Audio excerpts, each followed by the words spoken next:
حاملہ خاتون جو ہے وہ سورج گرہن کے وقت یا چاند گرہن کے وقت ہاتھ میں کوئی دھاری دار چیز نہ پکڑے، کینچی چھری یہ چیز نہ پکڑے، اس سے بچے کے جو اعضاء ہیں وہ کٹے ہوئے ہوں گے، یا پھر اسی طرح کوئی آگ کے قریب نہ جائے۔ حاملہ خاتون جو ہے وہ سورج گرہن کے وقت یا چاند گرہن کے وقت لیٹے نہیں، چلتی پھرتی رہے، بیٹھ نہیں سکتی۔ السلام علیکم ورحمۃ اللہ۔ 2024 کا پہلا سورج گرہن رمضان المبارک میں 8 اپریل کو لگنے جا رہا ہے،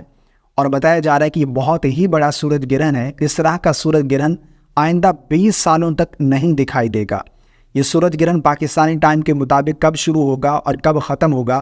یہ بھی میں آپ لوگوں کے ساتھ شیئر کرتا ہوں، اور اسی طرح سورج گرہن کیوں لگتا ہے، سورج گرہن کے وقت ہمیں کیا کرنا چاہیے، اور خاص طور پر جو پریگننٹ خواتین ہیں، جو حاملہ خواتین ہیں، ان کے لیے اس وقت میں کیا کچھ احتیاط ہیں، یہ بھی آج کی اس مختصر سی ویڈیو میں آپ لوگوں کے ساتھ شیئر کرتا ہوں۔ سب سے پہلی بات کہ سورج کو کیوں گرہن لگتا ہے، تو سائنس ہماری رہنمائی کرتے اس حوالے سے کہ سورج اور زمین کے درمیان جب چاند آ جائے تو سورج کو گرہن لگ جاتا ہے، سورج کی روشنی زمین پر نہیں پہنچ پاتی۔ لیکن حدیث پاک سے ہمیں کیا ملتا ہے، بخاری شریف کے اندر ایک روایت موجود ہے، حدیث نمبر 1060، جس دن حضرت ابراہیم رضی اللہ تعالی عنہ کی وفات ہوئی، حضرت ابراہیم نبی کریم صلی اللہ علیہ وسلم کے جو صاحبزادے تھے، سورج گرہن بھی اسی دن لگا، ان کی وفات والے دن سورج گرہن لگا۔ اس پر بعض لوگوں نے کہا کہ گرہن حضرت ابراہیم رضی اللہ تعالی عنہ، حضور نبی کریم صلی اللہ علیہ وسلم کے صاحبزادے کی وفات کی وجہ سے لگا ہے۔ رسول اللہ صلی اللہ علیہ وسلم نے خطبہ ارشاد فرمایا اور فرمایا کہ سورج اور چاند اللہ تعالیٰ کی نشانیوں میں سے 2 نشانیاں ہیں، ان میں گرہن کسی کی موت و حیات کی وجہ سے نہیں لگتا،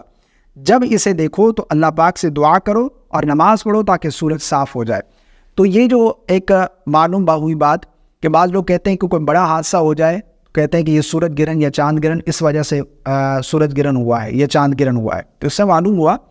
کہ کسی کی موت و حیات کی وجہ سے یا کوئی بڑے حادثے کی وجہ سے سورج گرہن یا چاند گرہن نہیں لگتا، یہ اللہ تعالیٰ کی نشانیاں ہیں۔ اور ایک روایت میں یہ بھی ملتا ہے کہ اللہ تعالیٰ کی نشانی اس سے اپنے بندوں کو ڈراتا ہے، تو ہمیں اس وقت توبہ استغفار کرنا چاہیے اور نماز میں مصروف ہو جانا چاہیے۔ نبی کریم صلی اللہ علیہ وسلم بھی نماز ادا فرماتے، اور وہ نماز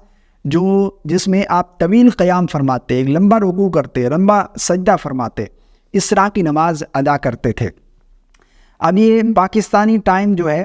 یہ سورج گرہن کس وقت شروع ہوگا یہ بھی جان لیجئے۔ جیسا کہ یہاں پر لکھا ہے، محکمہ موسمیات کے مطابق سال 2024 کا پہلا سورج گرہن 8 اپریل کو ہوگا، جو کہ اگلے 20 سال تک دوبارہ نہیں دکھائی دے گا۔ محکمہ موسمیات کے مطابق سورج گرہن کا آغاز پاکستانی وقت کے مطابق 8:42 پر ہوگا، اور 11:17 پر سورج گرہن عروج پر ہوگا۔ سورج گرہن کا اختتام 1:52 پر ہوگا،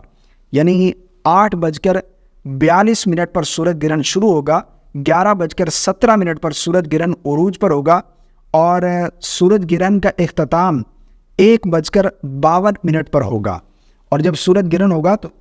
پاکستان میں یہ رات کا وقت ہوگا، یعنی رات 8:42 پر سورج گرہن شروع ہوگا، اور یہ جو میکسیکو، امریکہ اور کینیڈا میں نظر آئے گا، پاکستان میں جو کہ رات ہوگی تو اس وقت سورج گرہن نظر نہیں آئے گا۔ اب جو حاملہ خواتین ہیں ان کے لیے کیا کچھ احتیاط ہیں، جس طرح کہ بتایا جاتا ہے کہ حاملہ خاتون جو ہے وہ سورج گرہن کے وقت یا چاند گرہن کے وقت